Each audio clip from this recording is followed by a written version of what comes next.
Hi mga ka-bakers! Kumusta kayo? Ngayon naman ay gagawa tayo ng pianono roll. Maglalagay tayo ng isang egg yolk, condensed milk 1/2 cup, cornstarch 2 tablespoon, at haluin muna natin hanggang sa magsama-sama na sila. Pagkatapos naman ito ay maglalagay na tayo ng butter na 10 grams. Haluin ulit natin ng kaunti at pagkatapos naman ay syempre kailangan natin itong isalang sa ating kalan. At syempre yung apoy po niya is dapat po ay medium lang. Yung hindi po siya sobrang lakas kasi po baka po mabilis din po masunog ang ating palaman. Ayan, at paluto na po ang ating filling. Kaya naman po kailangan na po natin itong iset aside maya-maya pag nakuha na po natin yung consistency na gusto natin. Syempre po dapat po hindi po malapunaw. At yun na nga, pagkatapos naman ito ay kailangan iset aside dahil kailangan mo nang palamigin.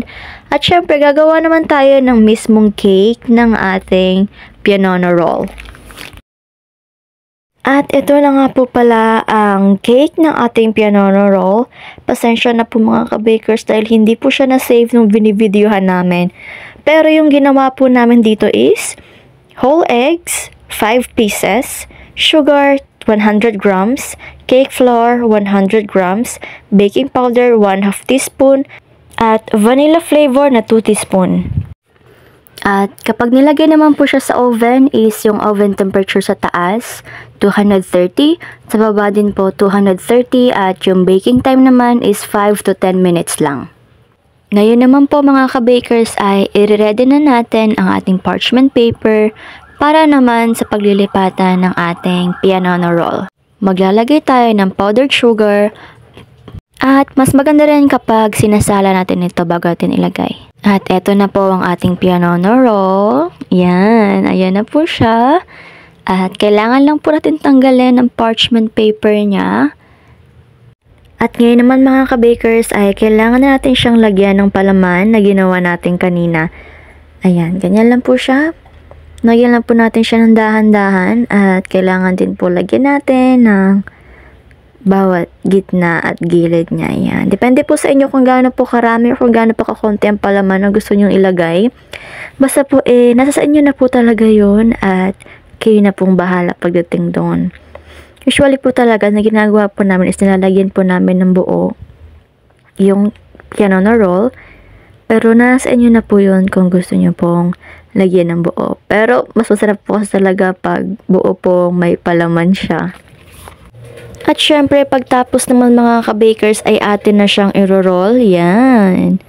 Konting roll lang po. Para din po itong jelly roll. Pero may kaibahan nga lang dahil ito po ay walang mantika at mas marami pong ingredients ang jelly roll kumpara po sa pianono roll. At ito nga po palang video na ito ay mas pinadali ng paggagawa ng pianono roll. Ayan. At tinanggal na din po natin siya agad. At syempre naman mga ka-bakers, ayan na ang kanyang itsura. Yan, hindi pa po yan hinihiwa. Pakita lang po namin sa inyo. Yan po ang kanyang whole roll.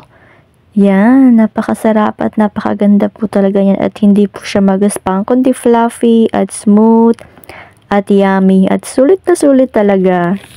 Pagkatapos naman ito ay hihiwain na natin. At ito na po ang kanyang itsura ng hiwa na. Yan eh. Hinaf roll lang po natin siya at yung kalahating half ay ating hiniwa. Yan po ang kanyang itsura mga ka-bakers. Napakaganda, napakasarap. Mabentang mabenta sa mga bata lalo na pang kung gagawing pang negosyo. Wow! Chef Randy Vlog. Chef Randy Vlog. Chef Randy Vlog. Chef Randy Vlog. Chef Randy Vlog.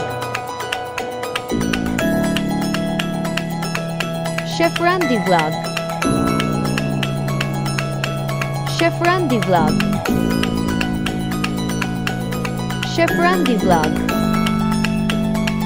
Chef Randy Vlog.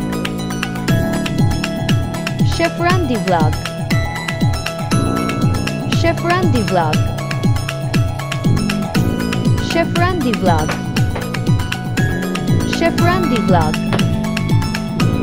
Chef Randy Vlog.